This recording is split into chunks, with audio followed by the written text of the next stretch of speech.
Guys আমাদের খাবার competition চালু হয়ে গেছে। এখানে আছে আমাদের স্প্রাইট, চিপস আর এই কেক, মানে যে আগে খাইতে পারবে তাকে একটা প্রাইজ দেওয়া হবে, এই 200 টাকা দেওয়া হবে আর এগুলা পাওয়া হবে। তো দেখতে থাকা শেষ পর্যন্ত, মজা পাবে।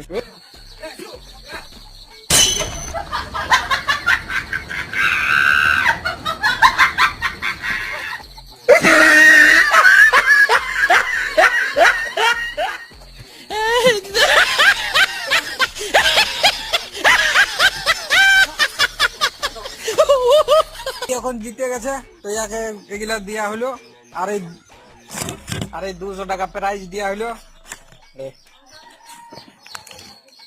এবারে তোর কেমন লাগছে জিতে? ভালো ভালো লাগছে? আরো খেলবি? তো গাইজ আরো এই খেলবার জন্য প্রস্তুত হয়ে গেছে। তো নেক্সট ভিডিও তোমাদেরকে আরো ভিডিও দেওয়া হবে।